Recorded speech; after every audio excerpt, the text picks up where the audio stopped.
Good morning, Amy. Yes, but certainly a tragic situation here on the 10 freeway last night as one person did lose their life. We are seeing these winds sort of really kick up, making it tough to stand. So you can only imagine what the firefighters up in the hills are dealing with. Let me show you as we can see it from our vantage point. You can see just a little bit of the smoke there coming over the ridge of the San Gabriels as the fire has pushed its way back into the forest away from the homes, which is good news. We are on the 118 in the westbound lanes, and as you can see behind me, the CHP does still have 2 lanes blocked off. First of all, as you mentioned, we have 5 people in the hospital. One of them is actually a police officer who arrived here on scene. Let me show you behind us. You can see that the westbound lanes do remain closed, but the Department of Transportation is just finishing up cleaning up the scene. Because of the strong winds, firefighters say the flames spread very quickly here on the CarMax lot. In all, 16 vehicles were damaged. There are 9 guns on this battleship, and believe it or not, the diameter of the barrels is 16 inches, the largest ever built in the U.S. Navy. What they've built is sort of this little alcove where you can get under the water for kids or kids at heart. And I'm joined now by Michelle Sousa. We're under here because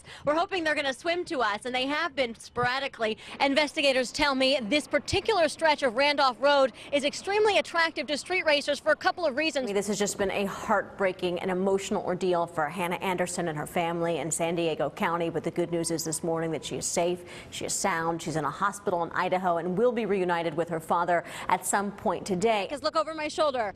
There she is, a Space Shuttle Endeavour. She got here maybe an hour or so ago. She's in a waiting pattern. She's going to be here till about 7 o'clock. How can you not have fun when you are here at the happiest place on earth with like 1,000 of your favorite friends who've been waiting all night long? Well, this is just a heartbreaking story for so many reasons, but Alicia Gruppioni, just 32 years old, she was here in California celebrating her honeymoon before her life was cut tragically short.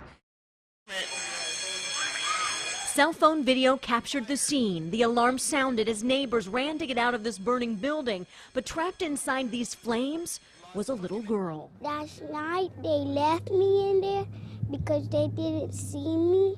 Neve Nemes was sleeping over at a friend's house inside this second-floor apartment with 5 other girls when the fire started. When she woke up, she was alone. It smells something.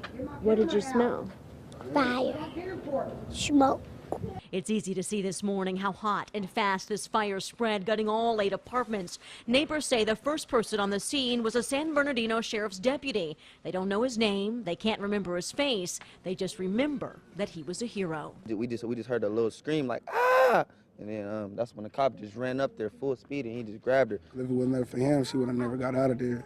The deputy is Arturo Ramirez. He works the overnight shift and is getting some much-deserved rest today, but his supervisor spoke to him this morning. He went to the apartment and heard screams. Sergeant Annalyn says Deputy Ramirez ran in and found 2 women with 2 children huddled in the corner. He got them out, then saw the unthinkable. 2 little hands pounding on the inside window. Ramirez went back inside this burning building a second time and found Neve. I was calling for help. And then what happened? They came and get me. Who came and got you? Police officer. He's a father, and he understands, you know, there's nothing more important than your child. Unfortunately, most living in this building lost everything, belongings, cars, memories. But despite the damage, they say they are thankful for the Red Cross, firefighters, and of course, that deputy who saved what matters most. Thank you for saving me. The manager of this apartment complex was able to find a few vacant apartments for some of the families. The American Red Cross is helping out those other families that remain displaced. However, that is just temporary. As for the cause of this fire, investigators say it is still under investigation, but it is considered accidental. From Victorville, Joy Benedict, CBS 2 News. It wasn't your typical call, for nestled in the back seat of this car on the 405 is a newborn baby just minutes old. We had no idea that the baby was already born. First responder Tisa Murphy rushed to the scene with fellow firefighters from Station 59, OB on the freeway. But what they found wasn't a mom in labor, but this little girl, 10 toes, 10 fingers, eyes wide open. They were on their way to the hospital and baby wasn't waiting anymore. Murphy says a proud dad had already taken off his shirt to keep his daughter warm and was calm enough to pull over while mom delivered her daughter on her own. But with mom, dad, grandma, grandpa, and big brother in the car and more cars whizzing by, things were a little hectic when this little angel came into the world. Their eyes were big and they were like, you know, what do we do? Another firefighter cut the cord, and since Murphy is a mother and grandmother herself, she was longing for this moment. I was like, well, give me the baby. I'll hold the baby. You're no fool. No, I'm not. Firefighters here at Station 59 say they get about 20 calls a shift. Most of them are medical, but most of them are for sadder reasons. So when they get to see something like this, they say it reminds them why they became a firefighter. This is the rewarding part of my job, and I would do it anytime. As for mom and baby, they are just fine, resting at UCLA Medical Center. And as Murphy points out, babies have been born on their own without hospitals, doctors, paramedics, or firefighters for centuries. And they come when they are ready. Babies are just fine. Yeah, they're tougher than us. So what do you name the little girl that couldn't wait? I would say name her Monica. So she never forgets where she started her journey, on the 405 in the southbound lanes right underneath the exit sign for Santa Monica Boulevard. Joy Benedict, CBS 2 News.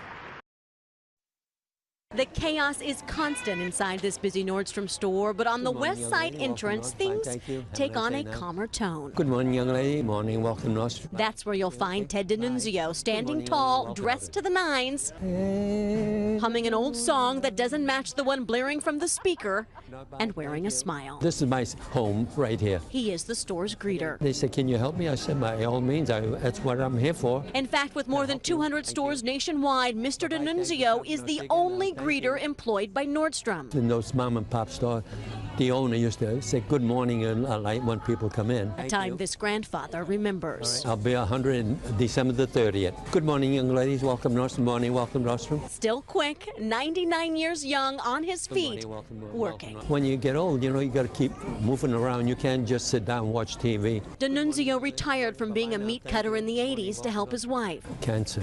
She had cancer. I had to retire because I had to take care of her. But after she passed away, he realized he needed something more, a way to stay connected. Good morning. Good morning. High five. High five. Can you give him a high five? Thank you. This Nordstrom store opened in 1994. One of its first customers, Ted D'Annunzio. And it didn't take long before they hired him. I've been standing for 13 years. Despite the fact that Nordstrom gives him a chair, I have to have good shoes. which he buys here, along with more than 100 ties, and he has quite an audience. 1,000 people, especially on Saturday. Good, they come in droves. Good morning, young lady. Welcome, morning, welcome, Nordstrom. And Mr. D'Annunzio tries to speak to them all, I don't want to miss anybody. but it's hard to talk that fast. Good morning, young lady. Morning. Bye-bye now. Thank you. Morning, welcome, Nordstrom. Although most customers respond, a few just walk on by. It doesn't bother me. Yeah. You got to be nice to everybody. That's the secret. The secret to staying happy and young. Be nice to people, you know, so they can come back. A simple idea this company doesn't mind employing, which is a good thing for this centenarian, because he doesn't plan to sit down anytime soon. Thank you for shopping Nordstrom. Joy Benedict, CBS 2 News. There were hugs and tears outside this church in Long Beach as hundreds remembered a little girl with an infectious smile. She's just so sweet and so smart, and she suffered no fools. Not at all. Memories that still bring smiles to those who knew her, even on the day they said goodbye. Her grandfather insisted that it be a celebration. That's what's going on.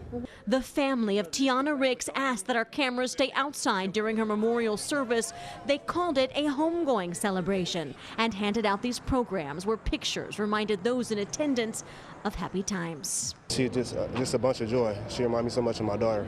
The 6-year-old was killed last weekend when someone opened fire outside a family party she attended with her father in Moreno Valley. Her death and family's plea captured the hearts of this community, including rapper Snoop Lion, who made a donation to Tiana's funeral fund, and fellow rapper The Game, who not only gave $10,000 to help pay for expenses, but he showed up at the service to pay his respects. And many others here also never met this little girl. She was an innocent 6-year-old. And although today is about remembering a little girl, about honoring Tiana, those in attendance say tomorrow will be about something totally different. It'll be about finding her justice. Just give us justice, man. Just turn yourself in. You know what you did. Just turn yourself in. And as pallbearers walked her out a final time, the tears were unstoppable. For her small casket reminded those watching not only of her future that was taken, but of the violence that has to stop. Joy Benedict, CBS 2 News.